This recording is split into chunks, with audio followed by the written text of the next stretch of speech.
You've done this to me. It's an easier one. 3. Kuchar, Glover, Svensson. How would you rank those? Glover, Svensson, Kuchar. Pro. Love it. All right. That's what I was wondering. Who? Yeah. Paul Casey. Mayo experience. Mayo experience. Mayo experience. Mayo experience. Experience.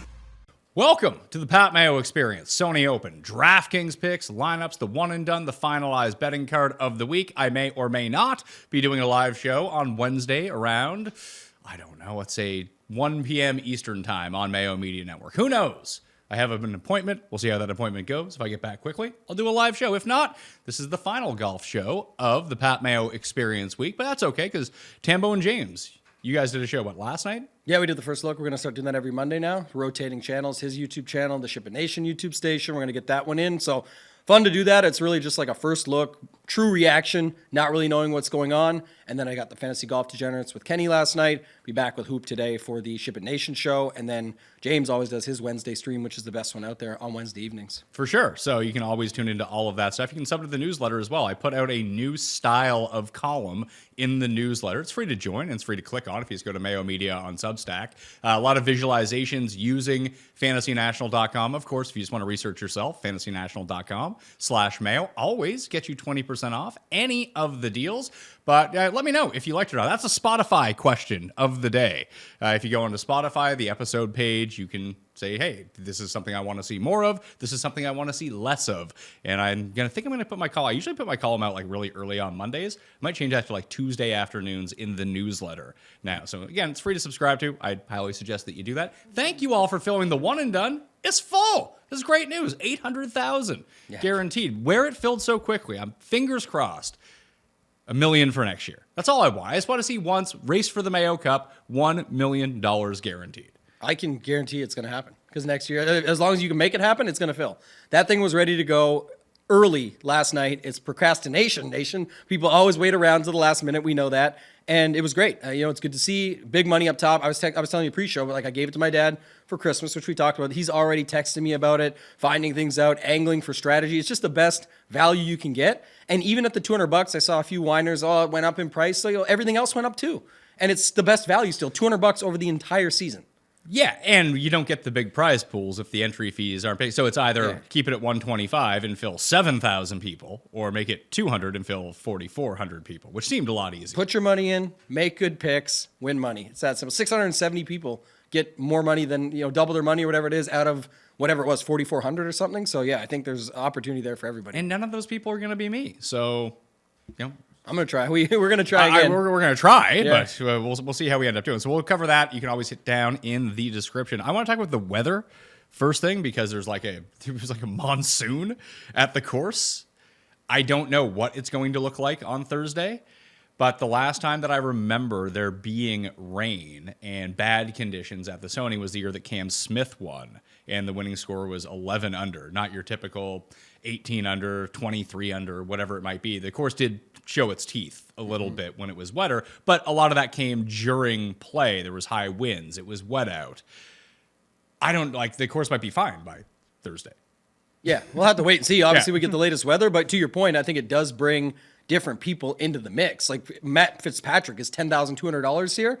I don't really love him very much if it's going to be 22 under or 23 under or something like that. But if it was 11 and grind it out a little bit along the way, I would feel much better about a certain play like that. And that's just more of a strategy basis thing because there is obviously, Pat, some heavy duty narrative stuff this week because this has one of the most I think that's for course history. They said the stickiest course history. That's definitely a thing. This and heritage, really. Yeah, playing the week before. So everyone, you listed it all in your shows earlier this week. Like people that played last week, we know that. There's a lot of them moving over here. So I think that would be one way to get away from it that actually is valid versus just trying to go against it for whatever reason. So when you have a week like this, because the way that I'm looking at it right now, I'm on the Windfinder, I'm on Honolulu. It's going to rain basically midday through Tuesday, and then it's going to be fine. Sunny, super nice. It's Hawaii on Wednesday. Ditto for Thursday. There's a few high winds. Like it's going to be a windier type of event, at least what it looks like this far out. And it's going to be super nice on the weekend. How do you approach? Like, it's not like, there's high winds in the morning on Thursday. Let's fade those guys, use the other ones because everyone else has a good go. We don't really know how the course is going to play. So I'm not really going to alter my picks that much unless I get to Wednesday evening or hell, Tuesday morning because it starts late on East Coast time at least.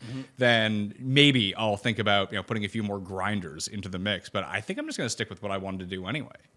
Yeah, you could do that. I'm definitely going to wait till Thursday morning. We got extra time this week, so I'm going to have, Wednesday night thoughts, go through it, make sure I'm good to go on Thursday morning. If I make changes to content or anything like that, I'll let people know. But in the end of it all, the main thing is just that the weather is a factor at this course. And on a week when we're still during the NFL season, playoffs or not, you've got people that are just tuning into a few golf shows because they're just coming back. Some of the ones we talked about with us and others. And then what ends up happening is you get more condensed ownership. We also, with James and I looking at that first look yesterday, the interesting part was you could almost tell right away what the build structure is going to look like this week, which is awesome about this show because then you carry it over and we're like, oh, we can actually see if that's true and build it out and look from that angle.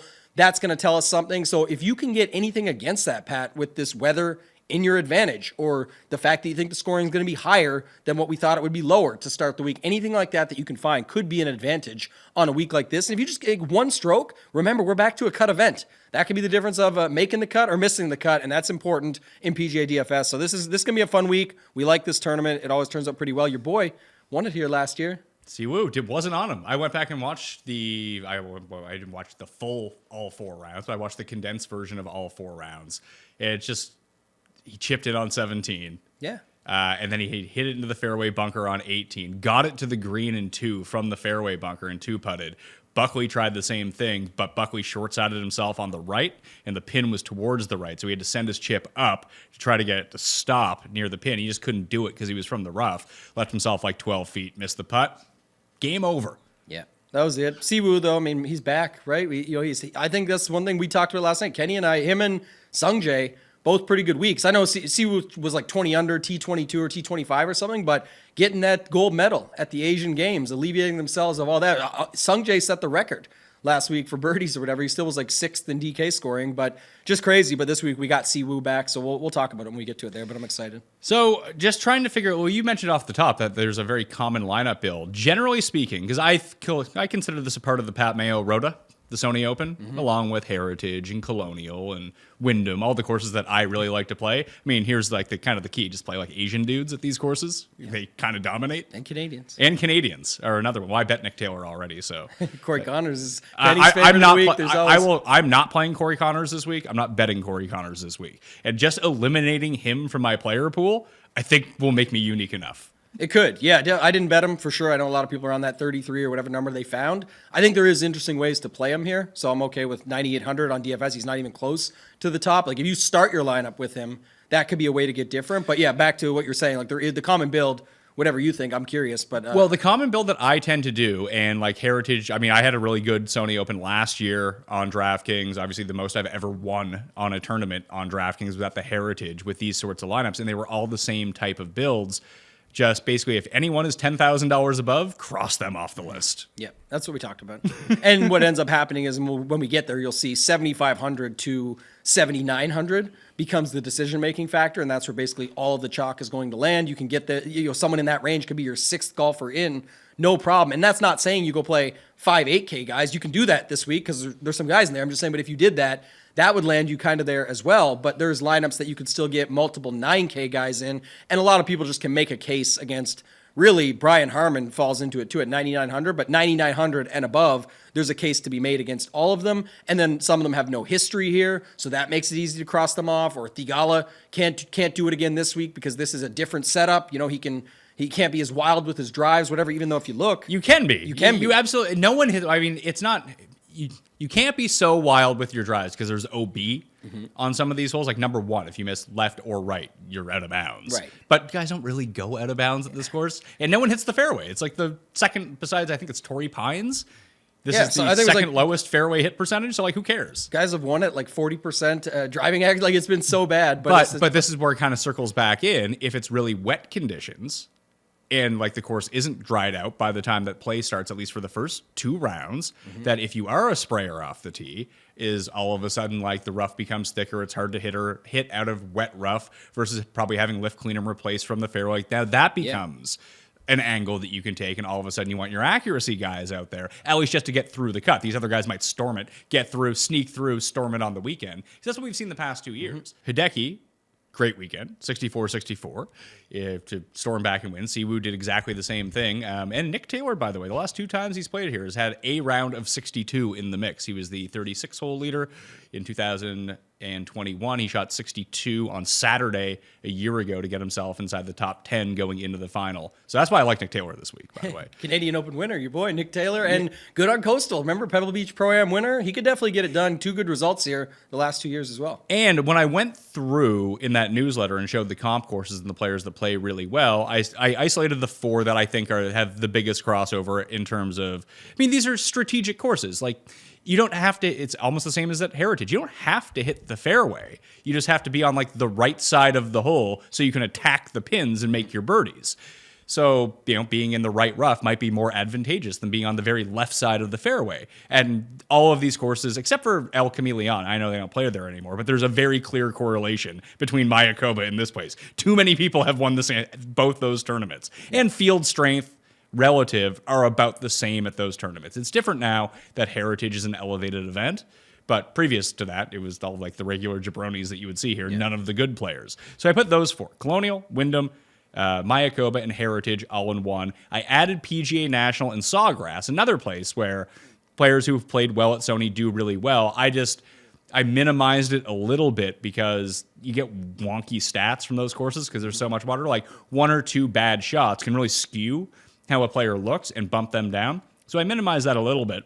But at the very end, I did 2 more to look at. I think that for the bottom end of this field, like if you are looking for a $6,000 guy or a cheap player, I think that Bermuda is a good one to look for because that field is comprised essentially of the $6,000 range this week. Yep. Who plays well there? And we saw that the players with the most strokes gained, like the top 20 in strokes gained total in the history of the Bermuda Championship, I think 5 of them came inside the top 12 at this tournament last year, which is really nice to see. And then Sanderson Farms is the other one to look at because you get more of like the Siwoos, the Sam Burns. Like you don't get Scheffler there, but you get more of like the sort of top end guys that even are at this tournament, just to see relative speaking. And, well, Nick Taylor doesn't really fit in all that well there. Luke List did win this year. Nick Taylor's first PGA win came at the Sanderson Farm. So, just to put it back on Nick Taylor a little bit about why I like him this week. Anyway, that's all in the newsletter if you want to check it out. But that's sort of what I was digging into to try to find different levels of guys that I like this week. But that's where I ended up on it. Yeah, I think he's fine. I obviously like him quite a bit. Talked about him earlier when you just said everything that goes with him even more. That makes it even better. But I don't know. Like, again, we'll see where ownership goes with him being at 7,200, though. Like I was mentioning earlier, I guess maybe this show and other stuff happens and people maybe catch on to some of that stuff. But in general, most of these lineups look like they end around somewhere in the Andrew Putnam range at 7,500.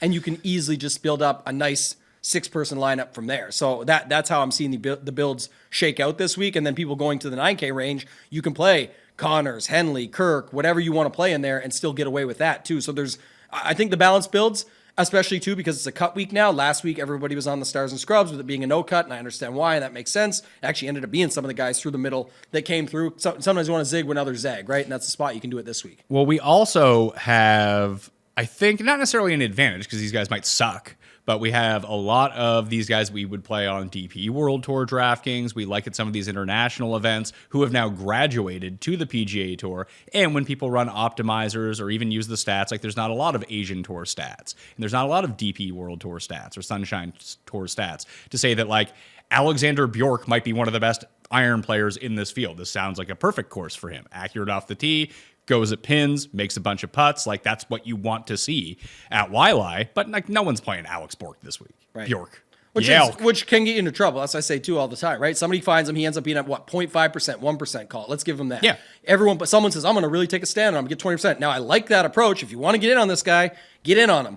But the point is now that's why you need to get a little bit more action on him, because some people will say that I don't even need him because even if he goes off and crushes, there's only 1% or less of the field that's even on him, and then they probably messed up in other places. So sometimes you can alleviate it that way too. That's why looking for your diamonds in the rough. There is a guy at 6,300 you might like though. Do you remember that guy? Let's see, $6,300. He's playing now. I mean, it's not. I mean, Wacky Valimaki's at 64. He would actually be a guy that if the course showed teeth, I would want to play. He's good at hard courses on the Euro Tour. He's not like a birdie fest guy.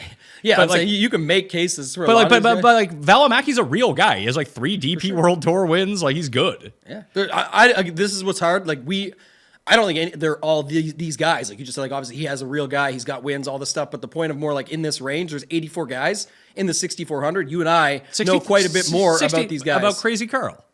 I assume that's who you're looking at. I just wanted you to say the name.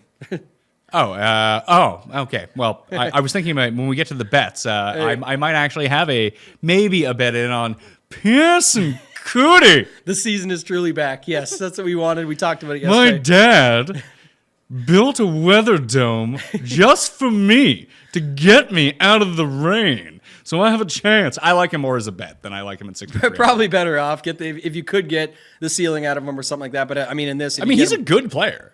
yeah, oh yeah, definitely. I just like to joke on him because he has like the world's most goober name possible. He gained a bunch of strokes at Honda as well on approach, which is that's nice to see. But he played very poorly at Charles Schwab. But then he went like, that's why I like him more as a bet because he really seems like Jekyll and Hyde. Like I think he won twice or 3 times on the Corn Ferry Tour. And then he came like last a bunch of times. He's the exact guy that I like to bet on. But he's like 250 to 1 or something this week. That's the other thing too this week, and we talked about it already, but the guys from 7,500 and up get so popular when you go down to just 7,400 and below and you can get other guys. I don't know what you want to do if Gary Woodland's back, but like some of these other guys. I got no interest in Gary Woodland until I see it. Like Gary Woodland at this point of his career, like he hasn't been good basically since he won the U.S. Open, and that was legit like 5-6 years ago at this point. I think. Yeah, I guess. Or 4 years like ago. You mentioned already. Then like Nick Taylor, if you want to play ADDC there at 7,300. Kirk Kitayama played last week. Patrick Rogers played last week. These are $7,200 guys that it doesn't look like really anybody's going to. So that's why I'm saying you can try and find your guys in the 6K range, or you can just drop down here and pick the guys that you want from this range. I mean, there's guys at the bottom of this field who I think that fit like in well. Like, why is Carson Young $6,200? I played him a bunch last year. He was pretty good.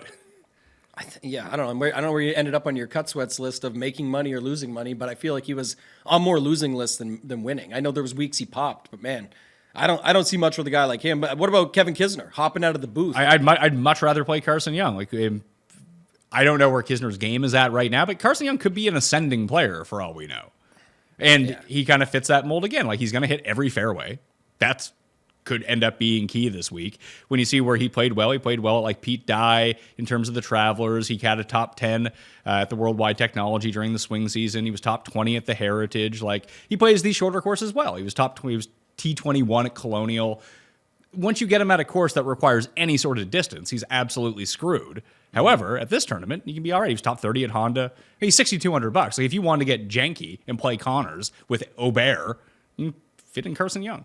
Yeah. I'm not going to do that this week, but, because when you talked about it, if you go Ludwig and Connors, you still have $7,400 left for 4 spots. Yeah, but then you can fit in someone else up there. No, it's how Russell it works. Henley. Yeah, you can. The math lets you. I'm saying, now you can go Aubert, Connors, Russell Henley, and you're off to the races. Yeah. I still think it's one of the most overrated things in PGA DFS is people playing their super diamonds in the rough down low, not getting enough of them, getting just a piece, and then realizing that is he a diamond in the rough though? Like I that's said, what people think he is. I'm not saying you are. You're making a good case. So I'm saying, but what people do is they go, I know that Pearson Cootie's better than this because this. I'm going to play him a bunch this week, and that's fine.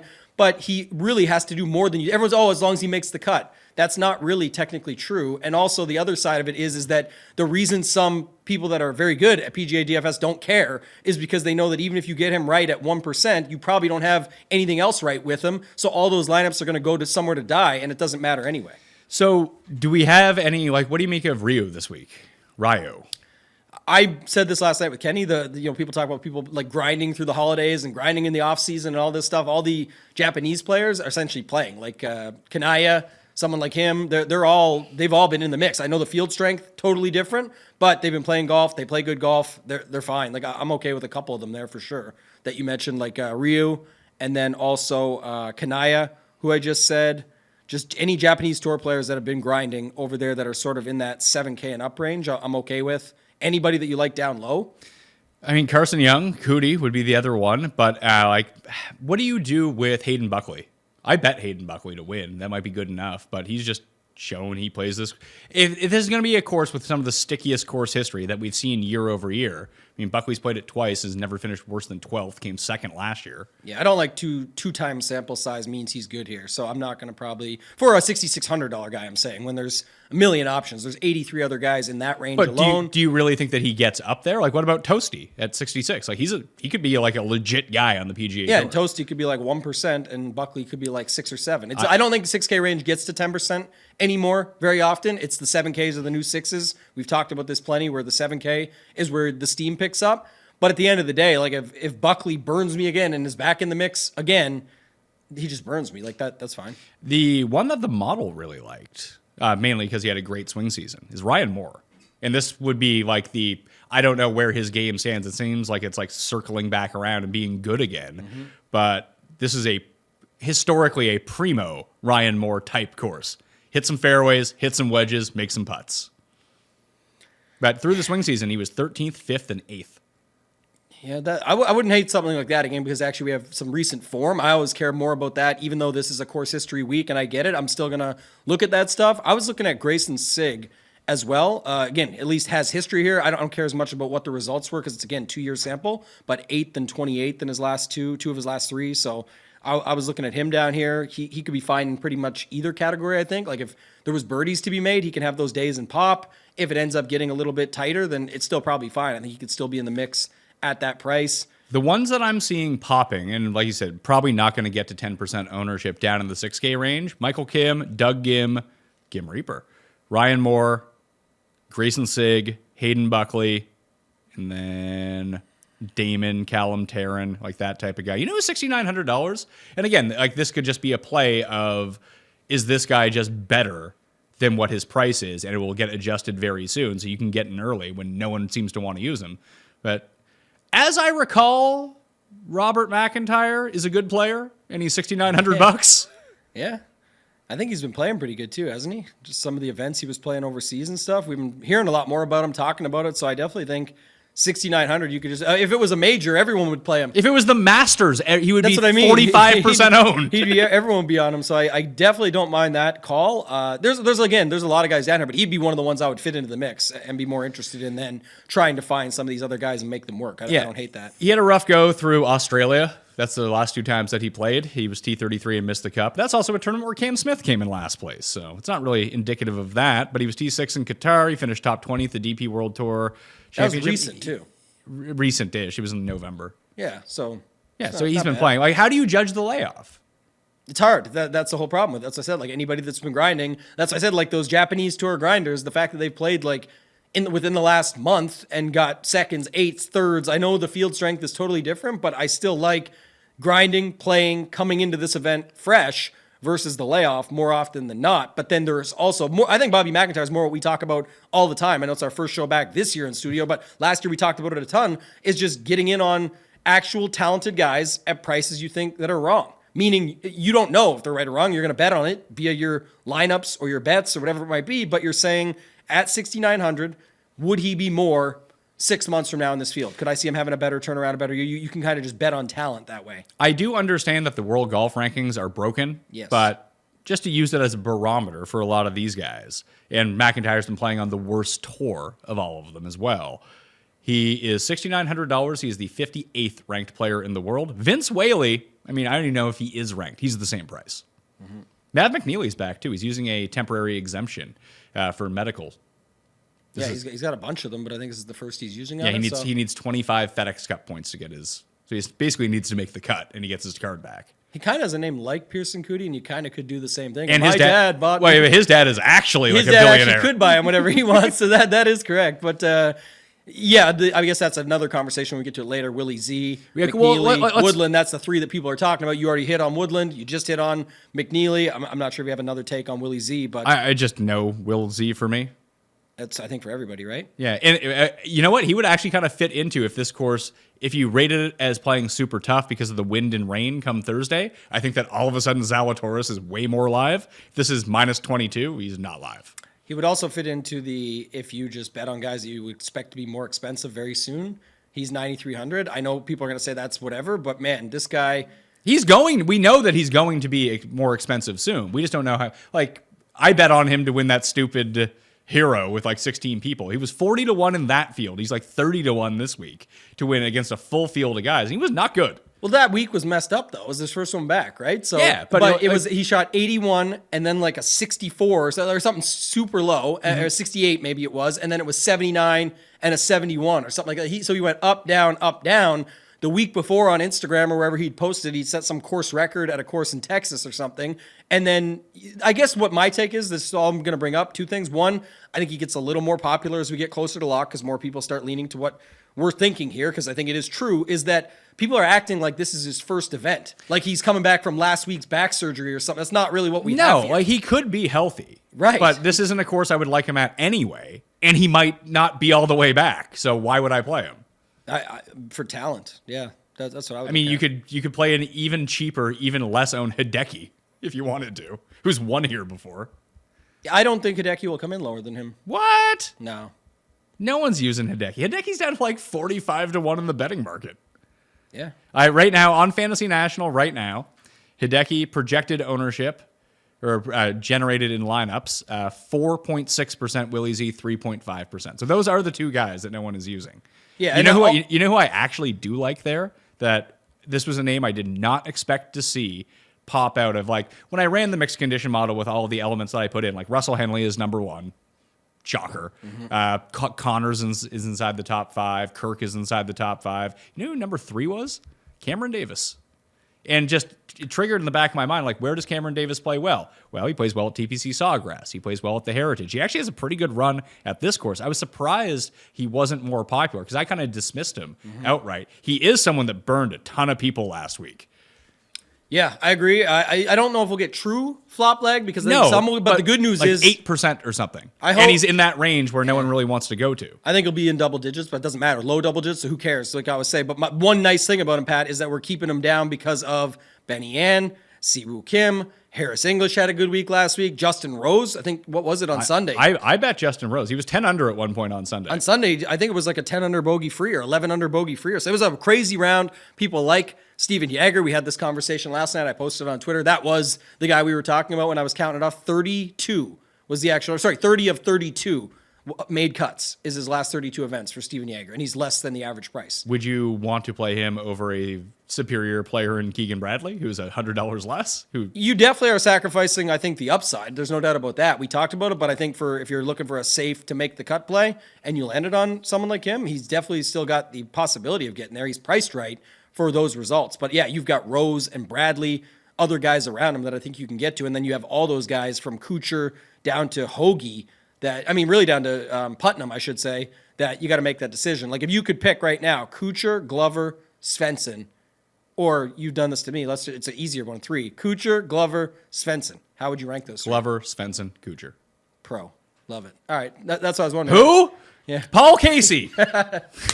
We keep bringing this video back. It's too good. But yeah, I just think that's the interesting thing of like this setup is people are going to look for angles. But what about Kuchar? You brought up El Chameleon, the cheap caddy situation. Well, he crushes over there. He crushes here. That may have been the last time I hit an outright winner. I hit him to win in Mayako, but then I hit him to win here after. I won both of those bets. He went back to back. He won it. This like Patton Kazire and Matt Kuchar did it. Yeah. They won Mexico in the fall, then they won this tournament in their first start after. So yeah, I'm struggling in that range, but again, the problem is the answer might be not landing in that range. We're playing all of them. The answer might be just don't. I bet Lucas Glover to win at 75-1, just because I thought like the stats love him. That's what I did too. And what I'm seeing right now, and maybe it doesn't turn out that way, that Svensson's actually going to be more owned, which I thought was crazy. Projections like him. I can see that. I mean, the model likes him. He's like number 1. Yeah. So that's going to be it. And I mean, obviously he's got, some of the stuff he had like a 30 and a 45th in there, but just looking at his results, there's a ton of top 20s and top 10s, and he's only 7,700. Decent enough. He started solid, at least in the round 4 on Sunday. Didn't fully carry it over for the back 9, but still had a good overall setup.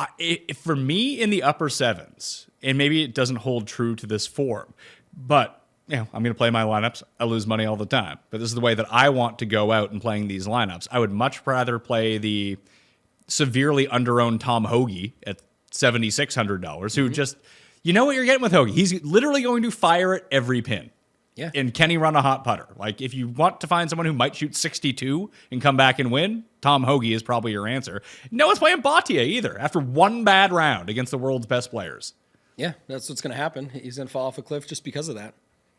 I mean, if he had a good Sunday, I would have won a ton of money last week. But he did not. But I'm not afraid to go back to him. It doesn't seem like anyone wants him.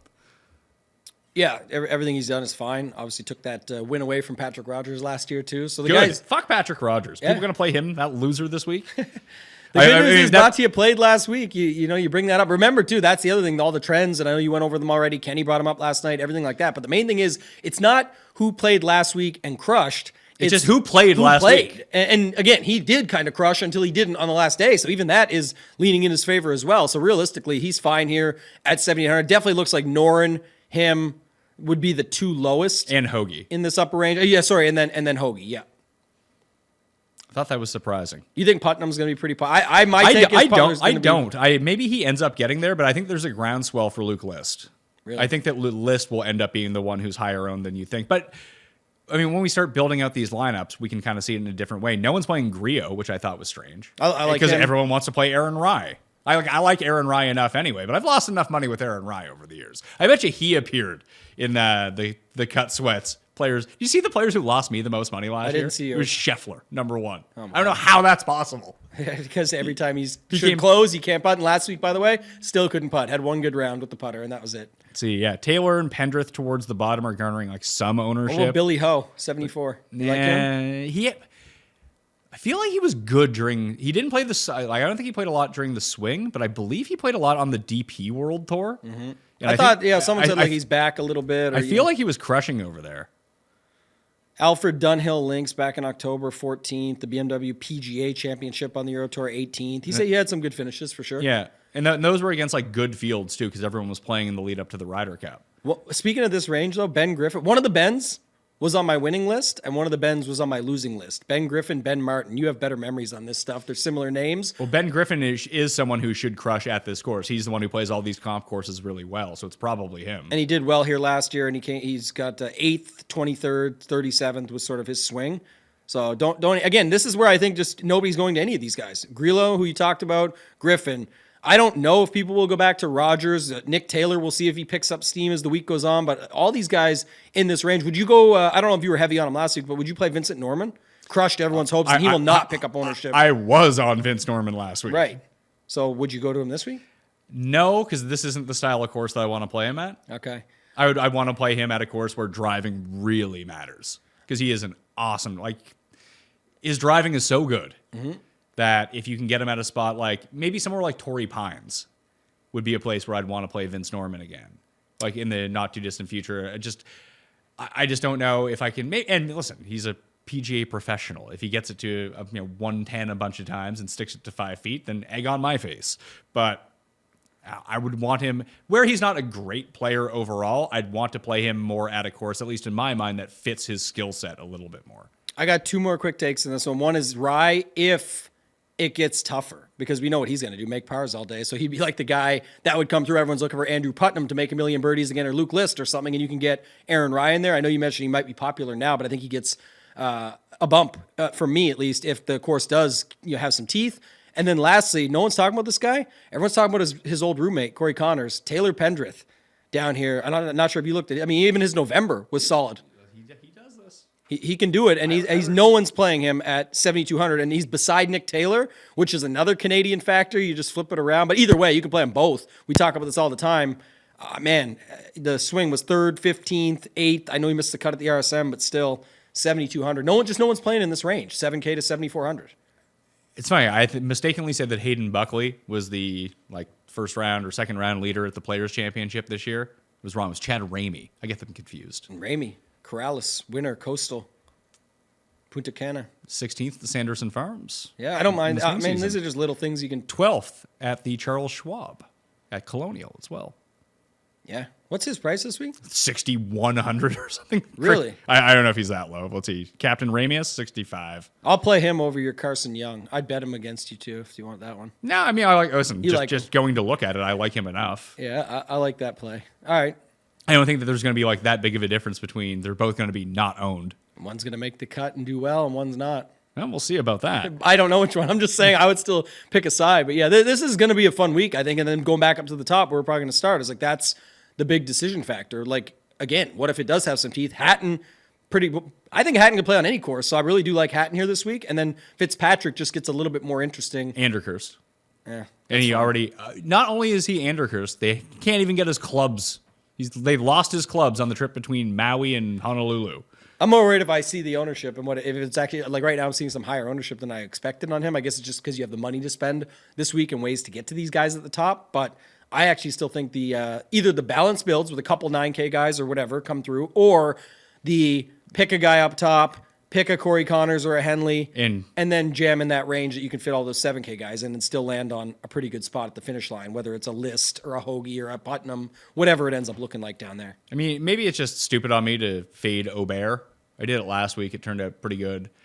It's just, man, like he's going to, I don't understand. I want to play him because I think that I bet on the talent versus the stats and the field and the sticky course history and playing here before and all that. But I think everybody else is doing the same. Everyone's playing and then he him, gets over-owned because it's like, oh, I believe this. And then it's just tilting when, everybody jumps on board. So I like Hatton quite a bit here. I like Hatton. Of the 10K guys, I like Hatton the best because this is a course that I think that you can pick apart. And we just, he can get so hot with his putting. And it's like outrageous how hot he gets with his putting. And he hasn't done it in a while, but he has a unique combination to match those things. Like we saw it at 2 rounds at the Canadian Open. We saw it go the other way. I think that was a par 71. He was like 71, 63, 71, 63. Yeah. Like when he gets hot, he just gets super hot. We saw it on Friday at Kapalua too. Was he like 11 under par or something crazy like that? And he was pissed off with how he played. The stats from this last year, on top of the fact that he just didn't get a win, it's like, man, this guy is, I don't do the do thing, but I'm saying like, because there's no such thing, but I'm saying if all I care about is DFS this week, him, the price, ownership, whatever I'm mixing in, everything still lines up for him. And the best part is, even if he picks up steam as this week goes on, you still have guys like Ludwig, you still have guys like Thigala, Connors, Henley, Kurg, Zal, like everyone's going to pull a little bit here and there. It's got to keep it in check, which is all I care about when getting in on the action. So yeah, I definitely have interest in Hatton. Are you playing Willsey? You are. I am. Okay. Yeah. Bets. Here are the 5 that I have, and now I'll finalize everything in the newsletter. Once again, you can go do that for free down in the description or substack.com, Mayo Media Network newsletter. Find it in there. I bet Chris Kirk at 35-1. It seemed like too big of a number, and now it's like 22-1 or something like that. So I guess got some good CLV on it, but if you're catching a guy who's, historically, if we go back like 10 years when he got like super hot, we've seen him go through like patches of just getting fire, and then he like goes away for a while. So he just won, so might as well go to it. After I recommended that no one play him last week, that was fun on the live show. But here we are. I'll jump back on now. This is a course where he's played really well in his career. He's won comp courses to this course. I just like him a lot. It seemed like a big number versus a lot of the other guys that were right around. I'm like, yeah, I could see that. I could see JT Poston was like 40. I like Poston enough this week, but if you would list him at 55, I wouldn't have been like, oh my God, what value? Yeah, I think for the first time we'll see like people do hop back on a winner, but not enough again to care. If he gets 12 to 15%, awesome, get a ton of leverage. And the other thing for me too, Pat, was what he closed out. You go look at the board, like Kenny was talking about last night, how he felt like a little bit lackluster of the event. It wasn't just the Rahm thing or no Rory, whatever, but he said that's kind of going to be the events that we're going to see at the signature events this year, and missing a little bit of personality, whatever, who cares? But if you look at the back half of that top 10 to 15 range of the Schefflers, Cantlay, Xanders, Spieth was right behind him, Thigala's been hot, all this stuff, Kirk closed him out. He did his job, he got the win.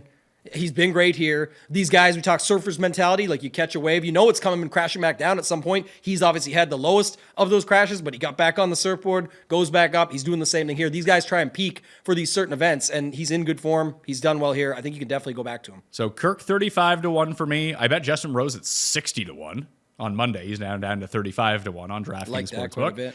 Lucas Glover at 75-1. He's now 50 at DraftKings Sportsbook. You could probably still find better numbers out there on these guys. I'm just reading it off of here. Nick Taylor 100-1 with the top 5 each way, and Hayden Buckley 150 to 1 with the top 5 each way. I might throw Cootie on there because there's Cootie, there's Adrien Dumont de Charret, who just on name alone, I think I have to bet him. Odds, man, crazy starting odds for him. When I know you were predicting some odds this week. People are mad at you because you got Willie Z wrong, but the setup on ADDC, I mean, I really would have thought you'd get something, but the books are just on top of it. They do not want to let him beat you. Oh, they know, yeah. But even still, you might have to take that. I think it started at 80. Not sure where it's at now, but that was one that you could look at as well. How much is he on DraftKings? 7,300. Doesn't seem like people are using him. I was surprised to see that his DraftKings ownership wasn't spiking. It's not going to. It should. He's great. I know. If there's a guy that you want to bet on talent, there's a guy you bet on talent. For sure. Yeah, I mean, the guy's literally doing Ludwig things on his way up. I mean, it may not happen right away, but it's the idea of getting in on somebody early. He would fit that mold. I bet Kitayama as well last week. He ended up rallying nicely on the weekend, but again, this is coastal course. Any coastal course, just play Kitayama. Yeah, and I'm going back. That's what I'm telling you. This range, where do you see someone more than 8%? Between 7K and 7,400. I don't see anybody. No, I'm just talking about betting. I'm not. No. I know you are. I'm just saying, I'm going back and flipping it for both sides. It's just everyone you're talking about is also in the range in DFS that nobody's playing, but you're willing to bet them to win, and that's for good reason. There's actual reason that you've put there. Your newsletter covers it. You're talking about here, everything. It's realistic stuff here. So we're not talking about crazy plays either in DFS. These are definitely guys that you can be playing and go back to. You're doing a giveaway at Ship It Nation, right? We are. Using code Mayo for too. you. Thank you. Special for you, the good people out there. The Mayo Media Network, for everybody out there. This is our first live in-studio show. We're going to be doing this every single week. It'll usually be Wednesdays come out. We'll have it all set up for you guys. But I love doing this show. We loved it through football. So what we're doing right now, if you didn't see, over at shipitnation.com, we did launch PGA-only DFS packages. So we usually you get everything. We still have the all-access. If you use code Mayo, you get 10% off that. If you use code Mayo on the PGA only packages, monthly drops down to about $30 a month. So $1 a day. If you use it on the season pass, there's sites out there charging $500 to $600 for that. Ours That's a lot. It's a lot. Yeah. $199 drops it down to $179, works out to just under $5 per event. So if you use code Mayo, it's going to be $239 starting next week. Right now it's $199. You can drop it to $179. If you buy a monthly under code Mayo, you will get bumped. We'll pick one random winner to turn their monthly into a season pass. We'll draw for it randomly and announce it next week. If you buy a season pass, you'll get bumped to your money back for your pass that you bought. So obviously your better odds are the season pass. Less people are always going to buy a season pass than a monthly. That's just standard business. If you buy that though, we will give away and refund one of each. The monthly will get bumped up. The season will get refunded back. I like that. Code Mayo, shipnation.com. FantasyNational.com/Mayo too for a discount over there. Pair them together and boom, you're good to go. You got the stats and the tools. You got all the content that you need. Everything else, projections to go with it. So it was a huge first week. We had a guy win a Fantasy Golf World Championship ticket, 100K winners. Won the Listeners League. Listener League winner was in there as well. Yeah, you got it, man. It was definitely an awesome first week. Chris Kirk. I saw Lee bet Chris Kirk. He was number one in we have a course fit rankings over there, similar to some of the stuff you're doing, where again, that's the beauty of having the sites and mixing them together and having what you can do with those sites with the data and tools and then bringing them together with the content, people that are working on this stuff full time. But Kirk was our number one value play in the course fit rankings. And then for our projections, 5 of the top 6 point per dollar, most of under 6% owned, scored 110 DraftKings points or more, and you're talking about guys at 6,800, 6,200. Now, in fairness, everyone scored that many fantasy points last week. Yeah, not quite. I went back and looked at it. It is a pretty solid run, and that's why all of our members were up there. That's awesome. So yeah, code Mayo over at shipitnation.com on those golf packages. Get in the draw, and we'll see you next week with a winner. I'm trying to see who is actually the best of the My Course Fit guys. Yeah, Henley, Connors, Hideki, Cam Davis, Chris Kirk, Glover, Rose, Cole, Todd, Harmon are my top 10 this week when I did the newsletter stuff. So real quick, because I can fit Todd for cheap, right? We're going to get to the builds anyway soon, aren't we? Let's talk, I want to talk about one and done. Oh, okay, yeah, we can do that. Where do you think that people go this week? Actually, yeah. Connors, Henley. Do you think people will use I think that Connors is going to be the highest. Yeah, why wouldn't? I mean, it's the spot. What are you waiting for? I guess Valero, Texas. I was just going to say or that. Connors. I mean, he plays API really well. Yeah, I don't think the people, even the ones that are mapping it out, they're looking at either Valero or just saying this week is still kind of, again, when you have this sort of uncertainty at the top of the board, as much as you should or shouldn't, I don't care what you say, not you and people in general, like Ludwig, Tyrrell Hatton, Matt Fitzpatrick, you think, I could just save them for something else. I don't know about Thigala, whatever it looks like. I think people just go to the safety range. So Connors, Henley, maybe ride the Kirk heater, and then also potentially, I don't know if this will end up being popular, but going back to the well on Siwoo Kim. Played really well on Sunday last week, played well overall. You can save him too, but man, you got to make your picks here. So I think it comes down to that sort of group of 4, and maybe some of those guys up top is 5. So for me, I think that whittles it down. Like, would you burn a Hatton or a Ludwig or any of the top guys? The top 3 guys, let's say. The ones that are going to be like legitimate contenders in majors, elevated events, that kind of thing. I'd definitely be willing to burn Hatton right here. Right now. See. I would be. I know that Cuss ended up picking Fitzpatrick. I think Fitzpatrick's the one you'd want to burn here. Yeah, I don't. Because people will use Hatton because it makes sense. No one's going to use Fitz. Yeah, I also just, again, I'm going on what I actually think is going to happen because it's week 1 of the one and done. I'm not trying to like leverage the field right out of the gate. Yeah, but I make all these moves. You say you don't want to leverage the field, but there's zero chance you would use Corey Connors this week if 30% of the field is using him. But that's because I'm also not as high on Connors as the rest of the world. So I'm still sticking to what I would play. Like, I like Hatton. I like Willie Z. I like Siwoo Kim. Like, those are some of the guys that I would definitely use in my one and done and use them in DraftKings and bet on them, whatever it might be. I'm interested in all of those options here this week. So I'm going to play who I actually think is going to win this week and not look at what everybody else is doing on week 1. Well, I'm going to play one of the guys that I bet on. So I'm either going to play Kirk, Rose, or Glover, or maybe Cam Davis, who I might end up betting depending on what his odds get to. If he keeps dropping, then the more I'm going to like him, and he has fallen down. The DraftKings Sportsbook board, where's he at now in terms of... he's down to 40-1, which probably means he's like 70-1 somewhere, so I'll go bet that. But I like him a lot this week. Like, he's going to be a conviction guy for me. It never occurred to me that he would be good here, but he has been good here. He's good at every other course that's like this course. And talking through this and thinking out loud right now, like, I really like the picks that you just framed up, because my thinking now, just, again, it's good doing these shows, going back and looking at it, like, I still have no problem because I really have nothing that I care about saving Hatton for, and I do like Hatton this week. So I'd be okay with that one still. The other ones, like, for example, a Siwoo, would it make sense here? Yes. But at the same time, I feel like there's a bunch of places I could still use him, and why not use up one of the guys you mentioned instead? Take the shot while I feel like there's form there and be able to still get them in the mix and have a good result out of them. Additionally, anyone that you're considering using here, you can use at any of those other tournaments that I called comp courses. Which is true, and that's why when you name the list of, again, could you make cases for Cam Davis and Glover and Rose? You probably could, but also who cares? Those are good guys to use this week. I actually don't mind the Justin Rose call. That one's kind of interesting too. Rose, when I did the research show this week, the name that continuously popped up over and over and over was Justin Rose. And we talked... Played last week too. He did. It was either you and I or Kenny and I can't remember who talked about this, but like just looking back at last year, how many times did that super hot round 4 turn into just an excellent next week? And you were like, well, shit, I thought it was just like one round and I was going to wait on it and see what happened. And then like, it was too late. It's happening right now. And that is the thing. Like, his Sunday round was pretty solid. If he found something or not, we'll find out. Will people go there? Probably, but in the one and done, who cares? Like I said, I still feel like that's a good spot, and what are you saving Rose for? Probably nothing either, so I'm good with that. Aubert would be the other one to look at for that. He shot 63, went 77-63 on the weekend to Kapalua. Rose was 75-61. That's crazy. Putnam shot a 64 in the final round. Hadwin, who I like this week, shot a 64 in the final round as well, along with Brian Harmon. Kirk was 65. Is Davis Riley playing this week? He is. He's cheap too, I think. He shot a 64. He went 70, 71, 76, 64. Yeah, it's wild. 6,800. He also finished 20th here last year. Or was it last year? Yeah, it was probably the year that he like almost won Valspar. 2022. Yeah, that would be that year. Let's get into these DraftKings lineups. We got to fill up the Listeners League. There's obviously no rake, so there's no reason for you not to play in it. The link is down in the description right now, so please go enter your 3 into that. We got a football one this week as well. So Sunday? Sunday only, yeah. Yeah, awesome. Sunday only NFL, and we're going to be talking about... We're doing the show on Friday, right?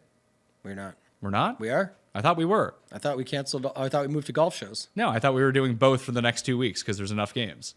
We don't have to. We might be able to work something out. Yes, I can grab someone else to do that. I always confuse things, but I thought that's what it was. We're like, okay, we're done with football shows. We're moving on to the golf shows, and I was trying to plan my schedule around that, but we'll talk after. We'll work something out. If you have availability, you're in. If not, you just let me know. If I miss this week, I'll definitely be on next week. Okay. That's what I can commit to. I know. I just think there's something on this one. I'll have to look at it. All right, let's build some lineups. Let's do it.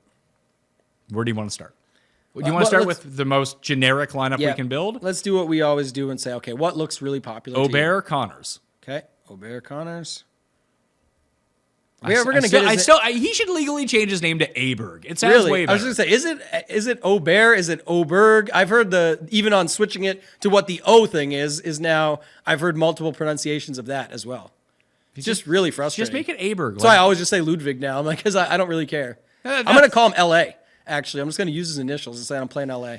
So in the early, although this isn't reflective of the actual lineups that are being spit out, and maybe this has something to do with like the back end of who you can fit in and who you can't fit in. Herman is being spit out at a higher rate than Corey Connors in lineups, but the favorite percentage and the actual like projected ownership is way higher on Corey Connors. Yeah, that James take last week was very strong because it is true over there. So I think definitely looking at the favorites and stuff like that and just seeing just people haven't quite got there yet. So if you go LA Connors and then I think Svenny, right? Like, is Svensson popping up there? Yeah, I would say it's probably Svensson, and then Rye, maybe? Possibly, yeah. Or Eckroat, who we didn't there, mention yet, but it seems like he's going to garner some ownership as well. Who do I see right now in the early initials is like... See, that's the only thing I wonder. Like, man, we could think that Ludwig is going to get this ownership, and then it might just come down when people realize that you're in that bottom 7K range. Well, that's what I wanted to. You can definitely just quickly flip Ludwig to your pick of Kirk or Henley, and then jam in two really solid guys to round it out. And that's what I think happens. Which is what's going to happen because even like you said, like what James had mentioned last week, using Fantasy National early in the week, favorite percentage much better than actual lineups generated, and the calculated ownership does take into consideration. But to look at Aubert right now, or Ludwig, he is favorited less than Hatton, more than Fitzpatrick and Theegala, but that's to be expected. Yep. But he's being generated right now in how many? 1,200 lineups at 33%. His calculated ownership is only 12%.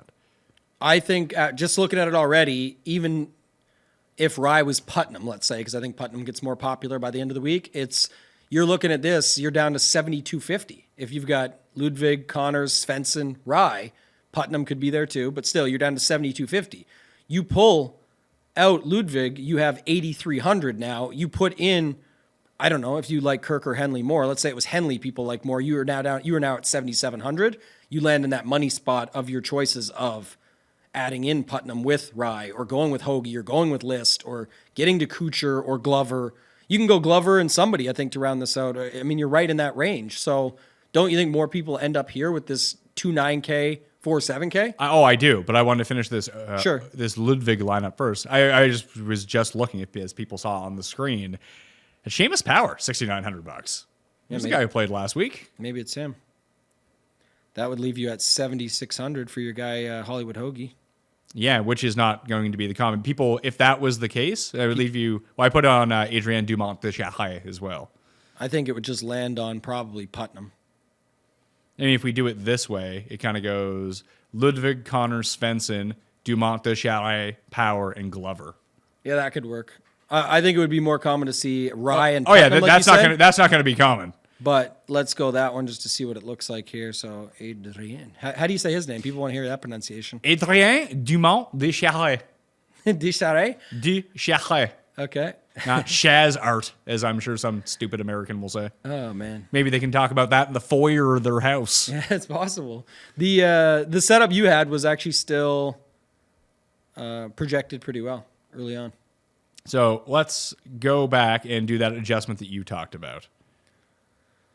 So do you think it's going to be Henley or Kirk? It's $100 I think it's going to be Henley. So do I. I think Kirk will get be late steam because people will be like, I'm okay with it, all the points we made, but I still think people land on Henley. Yeah, I'd rather play Henley and Kirk than play Connors, but I know that people are going to play Connors. So. Yep.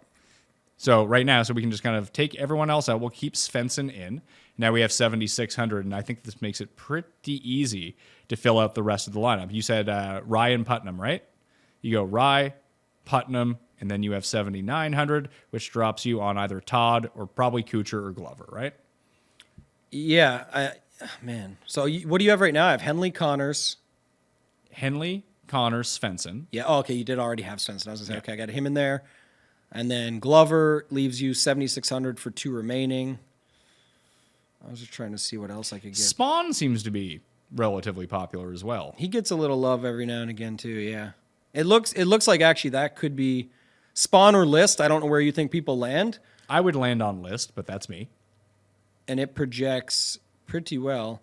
But it's Henley, Connors, Svensson, List, Glover, and then your choice of Putnam or Rye, or doubling down and getting Spawn in with List. I'll just throw in List and Rye with Glover. I'm seeing more ownership towards Rye if we're trying to build towards like what people are going to do. That this lineup looks pretty good in terms of commonality, at least. Like 4 of those guys are going to be in most people's lineup somewhere. Yeah. Or not most, but in a lot. Even on a Tuesday, I can confirm that Putnam will be more popular at 7,500 Then Rye? than anyone in that range. 7,500 and down. Really? Yeah. Interesting. So that's my prediction, but I think the Rye point gets even. He will duke it out with Rye. Yeah. Those will be the 2. Rye is going to pick up steam if this place gets harder. That's for sure, because like that would make way more sense for Rye. Nick Taylor is going to be more owned than he is projected as well. That as well. We could actually try and he's finagle this. He's going to end up being like 15-16% owned. He's 72, right? We talked about this already. So let's dump List and go to Taylor. I'm trying to do that right now. And then we can dump Rye, keep Glover in. That gets us to 8,000, which actually gets us to Hadwin, which I actually really like. Just play a bunch of Canadians. If you go Svensson, Hadwin, Taylor, Yeah. Connors, Henley, Glover. There you go. There's the winning lineup right there. It probably does pretty well. I would actually, I mean, I like this lineup. I would switch, like I said, Connors into Kirk and Svensson into someone else. Just like those are the 2 Canadian. I mean, they're fine. I bet you projections love this lineup. Oh, baby. Kenny, my boy Kenny. I just swapped the Glover and Henley play to Siwoo and Benny Ann, and it fits like a glove. You got it right in there. You got the 4 Canadians with Siwoo and Benny. That's huge. So 4 Canadians. So you turn Glover and Henley into who? Get the Americans out and get in Siwoo Kim and Benny Ann, and it fits perfectly. There we go. Easy lineup. These are what win. This is the tournament lineups. You mix Canadians, you get in Siwoo Kim, Benny Ann. This is the Kenny. Koreans and Canadians. It works well. It's essentially the fantasy golf degenerate. Because I get tagged. That's what I was going to say. I get tagged in it every tournament. It's like the Canadians are battling it out with the, who's going to win, Kenny or Tambo is what they call it. And it's like the setup that you see every week. So this is the winner right here. Definitely. All right, so let's enter that one. I want to build one that I want to build now. Yes, let's do that. Kirk with Henley. Like I know Henley's going to be popular. I don't care. Also doesn't matter when you, again, not who you play, how you play him. When you're starting it with Henley and then immediately putting Kirk right in there, where most are either making a decision between those two, not playing one or both, or getting Connors or somebody stacked above them, you have like 3 or 4 things going in your favor of how this can still be different, not to mention you're about to pick someone completely random that nobody wants to play. Cam Davis. He might be better than that, but that's a good pick still, I'm saying. But either way, you're going to pick somebody that's going to give you an ownership leverage game down below. I'm going to go to Nick Taylor. And then I'm going to go to Griot at 74. That gives me 78. Now you have to make that decision now that I gave you earlier. You ranked them Glover first. Oh, yeah. I mean, Glover is number 1, but I can afford Bhatia in this. That's true. I think that Glover has a better chance of winning, but I think objectively speaking, if I don't need to any sort of leverage in this lineup, I'll just play Glover. That makes it easy for me. I like Hoagie second best over Kuchar, but Bhatia is sitting there at 78, might be like 4% owned, and he can score. Coastal course. These greens are a bit fast for him because they're not Velcro like last week, which is a real problem. It could slow down a little bit if we get some of that rain. If we get some of the rain. Also, did you see someone said, I forget who tweeted this last night or whatever, posted it out on there, but it was like Bhatia loves vacation. And it showed like the 10 events he's played in these spots. But what else? What's the other commonality between those places? Yeah, I don't They're know. coastal resort courses that have like the slowest greens that you're going to find on Earth. Yeah, so Like Mexico, both the Mexico courses, Puerto Rico, Dominican Republic, Butterfield, Bermuda, last week. These ones, again, the rain might slow them down. And it's not like these are Augusta greens out here in terms of speed, but they are significantly faster than last week. And he putted really well last week. Yeah. I did enjoy, did you watch his interview after round 3, I think it was? Because they were talking to him about the long putter. What did he say there? He's just like, I'm bad. He's like, I know the stats. I'm bad at putting. I need to figure out how to do, I've seen Adam Scott go from a bad putter to a good putter using the broomstick. He's like, Siwoo is doing it now. He's putting a lot better. He talked about Glover is doing it. He's putting a lot better. He's like, Yeah. I might as well. If I try nothing, I can't putt, so I might as well try this. I really like this guy, man. Like this, that's funny because I actually didn't see that. He thinks Whatever about it got caught up that in stuff. the mix. But Kenny and I had this conversation last night, and his point was, why would Bhatia do this? He's too young to move over. I said because he's not the smartest guy in the room. We actually had a full life conversation for 2 seconds. Won't get into it here, but it was the point of that. It's like he realizes now. What if he waits 2-3 years? How many wins or how many times being in contention that he could get some luck on his side and win? How many times does that cost him versus just saying I'm bad and switching to it now? I didn't even know that interview had happened, but that's awesome to see because that's how I think it should be. Just take it in, figure it out, and move on and do what's best for you in your game. So that's not the essential lineup that I want to play because I'm trying to build like the lineup that I'll play in higher stakes this week. And I'll probably take Bhatia out because I totally forgot that like Rose is my favorite play, so I should probably play Justin Rose. So we still have Kirk, Henley, Davis, Taylor, right? Yeah. And so take out Griot and Bhatia. That gets us down to 7,000. Homeless.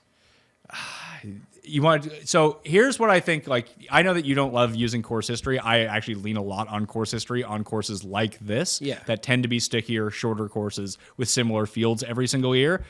He sucks at this course. Yeah. Sucks.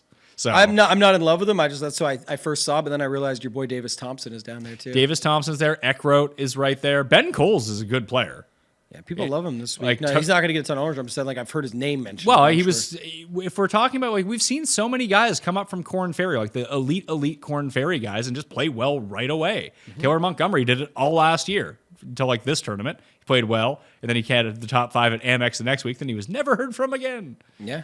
I don't have any problem with it. Like I said, it's one of those ones that gets mentioned, but probably doesn't get played. So I'm good with that. Yeah, so Coles is pretty good. Like I said, Seamus Power is right there. He's a good player. He won Bermuda. That's why he was in that tournament to begin with. If you go Power, one interesting note just for you because it's your lineup, but you can go off your Cam Davis conviction and get your boy Siwoo in there. I know. I like Cam Davis better this week. Okay. And people are playing Siwoo. Someone. Like, I think all things being equal, I kind of lean Davis anyway. And if he's going to be half the ownership, why wouldn't I play him? I don't think he'll be half, but yeah, it'll be close. That range is popular. Benny Ann, Siwoo. Yeah, Cam but I think Davis. Davis is very clearly the guy that gets Rose. squeezed in that range. Ann is going to be the guy everyone plays. Yeah, I agree. I like Ann a lot too. Don't get me wrong. And it's showing Denny at like 5% right now. People will play Denny McCarthy. They always play Denny McCarthy. Just like when someone told me last week, when James and I were talking about it, the Finau would come in, at super under-owned. He ended up being a lot more owned than I thought he was going to be because he's Tony Finau. Although people didn't play Tommy Fleetwood for the first time ever. How did he end up finishing? I don't think it was that great. Poorly. Yeah, but it was just funny that like Finau and Fleetwood historically are always the guys that just basically add 10% to whatever their number is. Whatever the projections say they're coming in at, just add numbers to it. Yeah, lately this last year it's been Theegala. That Theegala, Now, but it wasn't last week. Depending on his price, too. That's going to say it matters more that way. When he's like 7,600, sometimes it's the case, but last week, not so much. He was, what was he last week, 86 in the... No, he was 77 last. No, he was 70, I can't remember. He was in the... He was 76 last week. I thought that I didn't play him because I thought he was going to be chalky and pivoted off of him. And it turned out that everyone had that same idea and just didn't play him. Last week, especially, too, was like a lazy week for sure because week 18 of NFL, people are some are in, some are out on that. So, yeah, that would make sense. I think we see that as the season goes on, but definitely a way that you can go different. So, I'm not sold on Seamus Power by any means. Is there anyone else in that range? Because I have $7,000, let's say. I think Power is probably the highest upside play outside of maybe Bobby Mack. Like, you can put those two together. At least I know that Power can play this style of course well. With Bobby Mack, it's a pure talent bet. But no one's playing either of them anyway, so... you can kind of roll with it. And Power did play last week, which does go into it. That's really nice. Villegas is down here too, by the way. You called this early last week. I don't know how it really ended up finishing overall because, again, like you said, everybody scored, but you were like free on the coastal courses. He's basically free. You can get him there. And now he was first round leader. And he shot yeah. like 90 or something. It was good if you bet him for that. But yeah, he's down here as well. The 6K range is 84 guys. So, yeah, but just is there anyone like from $7,000 and down? I think you just land on one of the guys you said. I would go Ben Coles right here and be done.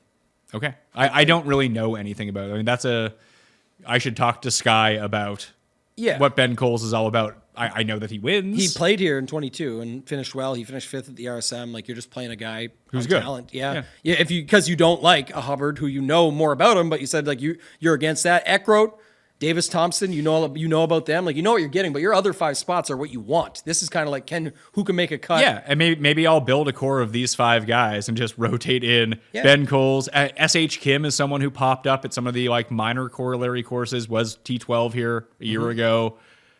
Maybe I'll just do that. I'll play this lineup with Ben Coles. I'll play it with, course history king Ryan Palmer.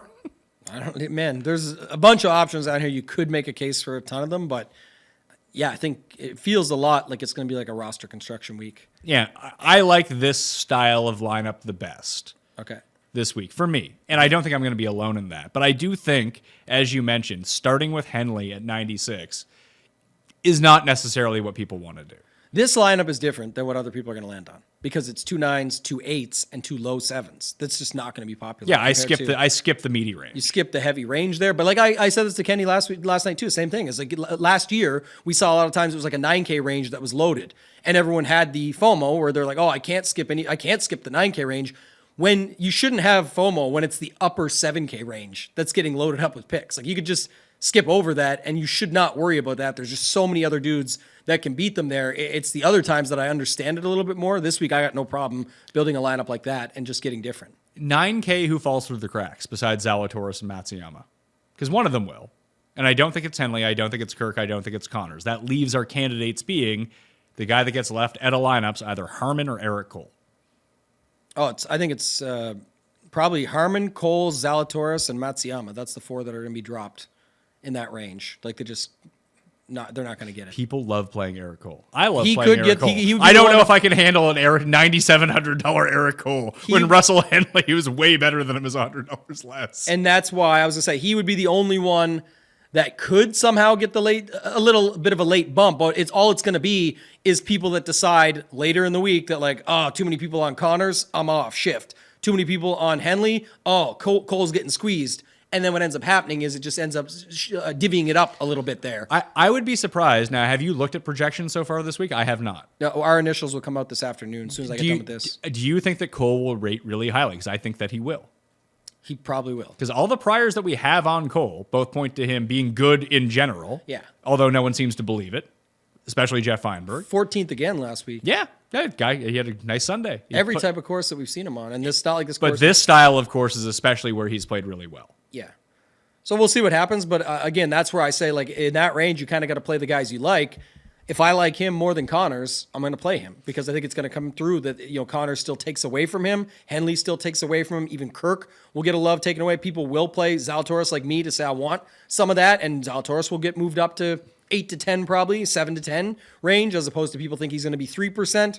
Just my guess, but we'll go from there. But I mean, that's definitely the way this range shakes out right now. The other part of it too, I would look at with Cole, that do you think that this week will be more intensive than last week in terms of people paying attention? I still think we're in the lazy part of the season though. Definitely still are. So looking at that, when you click on this, yeah, he's $8,700. He has more top 10s than anyone on this list, which is people casually filling out lineups. I think that goes a long way too. It's definitely, like I said, I agree with everything you're saying, and I think it's going to happen.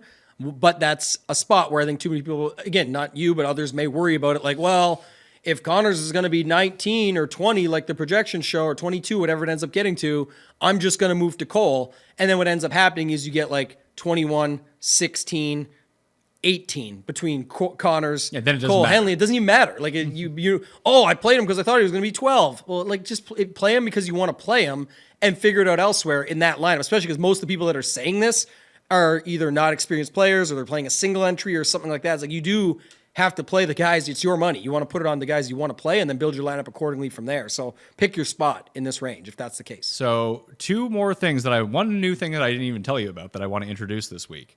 And the other thing that I am going to introduce this week that I also didn't tell you about. I want you to build a lineup because it's always me like, I like this guy. I like this guy. Let's build this lineup. I want to shift it back to you. And then I'll play my favorite lineup that I build, probably that Henley lineup, against your lineup in a head-to-head. And we'll review it next week and see how we did. Okay. So if you're playing and we'll try to do this, like I'm probably going to play the $150 like single entry or 3 max or whatever it is with that lineup, or a lineup that's very close to that one that I talked about. Maybe I'll switch out Ben Coles for someone else. But those 5 are the ones that I really like. If you were building a single entry lineup at this point of the week, and obviously I'll hold it to you when you're playing me in a free head-to-head, and we'll figure out some sort of prize towards the end of the year between the two of us. But if you're sitting here on a Tuesday, and let's say the tournament starts in 30 minutes, we've just talked through this entire board. We know relative what the ownership is at the moment, and you have to either play, let's say, a 3-max. You're putting one entry into a 3-max or into a single entry. How would you construct your lineup? Because, as you mentioned, you probably don't need any of the 6K guys because it's not you're not 150ing the $5 or something like that. Even sometimes when I'm in that, I think that's another huge misconception or a leak in people's game where they decide because they're in a large field tournament, they associate that with I have to beat all these people, so I have to have the 6K diamond in the rough. That's why I keep bringing that up in that term because that's what happens. I mean, you keep saying that to me, but that's how I won. I won it with Kadira at $6,300. Yeah, it happens. I'm not saying how often are you winning that kind of money? Not rudely factual. It's just truth. Every third week. Yeah, we all wish. I'm saying it's my point of that is how people see it happen and then decide that's the truth. It's not. And so like here's a lineup right now. I already have it. Here's what I would play against you. Okay. But you already know my lineup. That's not fair. True, but this is how I would actually still build it. Okay. And just a quick example on early stages is I have no problem skipping 7,500 to 79. I don't care about the 6K range and trying to figure out the one in the 84 that I need to get right. And I do like Hatton up top.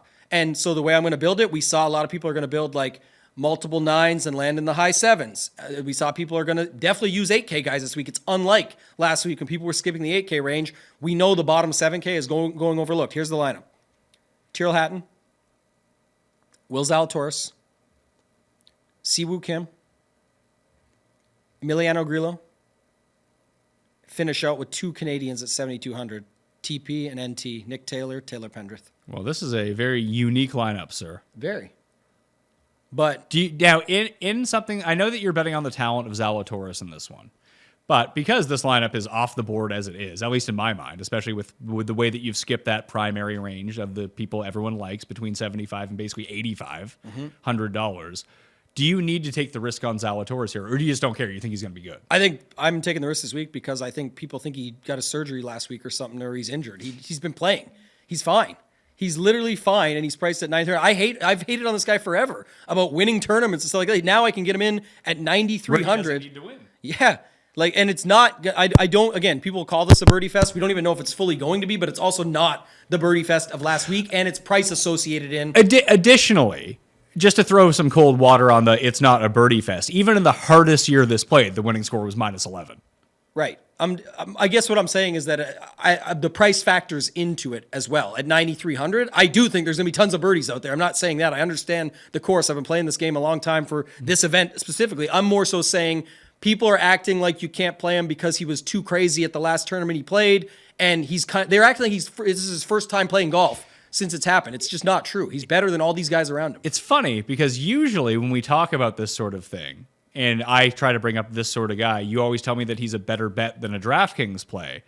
In this circumstance, because of his price on DraftKings, he's probably a better DraftKings play than a bet. Certain guys I would say that for. I can promise you, and it's on document record, that I've told you I bet Zalatoris one time, and I won it and was at the event live, and it was incredible. So I've always said almost the opposite of that with him. But like I said, this week, even if it is a full-on birdie fest and we get this 23 under, 24 under type winner, it's price factored in. He's 9,300 when this goes all the way up to 10-5. He's like, what, the 12th guy on the board or the 6th, 9th, 10th or 11th guy on the board?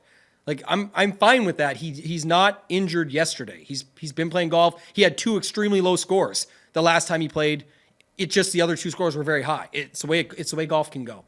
And everyone is almost equally as rusty at this And it's been like a month since then too, by the way. So like that to me is, again, I'm not taking him as like I need a way to get different. I'm already more than different with my roster construction. I love Hatton. I love Siwoo. I like this lower 7K range, and those are some of the guys that I just quickly picked for this lineup, but I do like those 3 guys for sure. You made a great case for Nick Taylor. And then Zalatoris is kind of where I land. If I wanted to switch it, honestly, I would take out Zal. If it was me, and this is why you win and I don't, I would drop Siwoo to Cam Davis, and I'd take Zalatoris up to Kirk and try to get off Rio, or I mean, I don't like Pendrith, so I'd turn Pendrith into someone $100 cheaper. Yeah, I need another $100 cheaper, so I would take Pendrith out. You said I'll put in Kirk, and then I would drop down to 71. Yeah, so at 71, we can have Rio. Yeah, Rio. Smalley is there. Montgomery, Bjork. I guess Bjork 72. Yeah, you have Rio. But like, that's how I would play it, because I think the bet, like we talked about with Bobby Mack, you could just bet on Rio being like a guy who's 9,100 like 2 months from now. Yeah, but He's supposed to be that good. Yeah, and so this works and it's fine. I actually don't hate this either. I'm just saying, like, essentially, Cam Davis, Siwoo, to me, very similar. So that's fine. Like, I don't even compare that one. The 2v2 I'm kind of comparing is what you're saying is Chris Kirk and Rio versus Taylor Pendrith and Will Zalatoris. I like the Will Zalatoris side better. Mm-hmm. So that's why I would roll it. I'm going to play that lineup we just talked about. These are all probably fine lineups, and they're different constructions. That's really the key. So, but this is how you would attack a higher entry, smaller field with this sort of lineup. I'd be fine with something like this, where, again, I don't know if this is how I'm going to attack it, but what I would do is I'll wait till everything comes out final, but to what your question is and the point, I attack it in roster construction and some talent and some differentiation that way versus trying to, if I can just get this $6,100 guy to come through, my other 5 are locks or whatever it is. Like, I don't do that. That's not what I'm looking to do. You can just play really good players or good spots. What you believe those are up to you. These are what I'm just going with on a quick run. But I play that and build off of what the field's doing and beat them on roster construction. It just goes back to a million times over of talking about this. People care way more about what the stats say and the golfers do and all this. It matters. It's a piece of the puzzle. The projections, a piece of the puzzle. But the biggest thing and the most upside you can get in anything you're doing in any DFS, why people win at NASCAR, and you're like, what do you know about NASCAR? League of Legends. You don't know anything about that. No, we know about DFS. And it's the correlation, the leverage, and the game theory that matters most. So this is why you need to use code MAYO at shipitnation.com so you can get this sort of color to go along with your fantasynational.com/Mayo membership. Boom. And you get into a draw with code MAYO as well. Yeah, put it all together. That's what the key really comes down to. I don't ever say you don't need this, you don't need that. We're just saying, like, people that are playing for a lot of money, play full time, put it in. It's high quality content with focus on beating the tournaments you're actually playing in and the people you're up against, the other pros, for a very affordable price. That's the elevator pitch for shipitnation.com. Code MAYO for 10% off. Yeah, and there's a giveaway going on. People love giveaways. Thanks again for filling up the one and done. Hope you like this show. If you do, smash the like and sub to the channel. Leave the rating and review. Auto downloads, Apple Podcasts, Spotify. There's the Spotify question. Totally forgot what the Spotify question was. It's whatever I said at the beginning of the show, and answer that on the Spotify page. That will do it for me. I might be live on Wednesday, but I'll have a full newsletter blast coming out with finalized bets, everything like that. I have those 5 in. I might add Cam Davis to that list as well. But now I do want to see how the weather might impact the course a little bit more before committing to too much. So I hope this gave you a good primer. I like this new Tambo lineup at the end of the show as well. So we'll see who wins our head-to-head. Guy who wins a lot of money, Tambo, or guy who loses a lot of money, me. Because it's a very, very small sample with one lineup a week built way before the tournament actually starts, you can see how I'm probably going to win this one. Playing the Listeners League as well. I'm Pat Mayo. Thanks for watching. I'll see you next time. Mayo experience! Experience!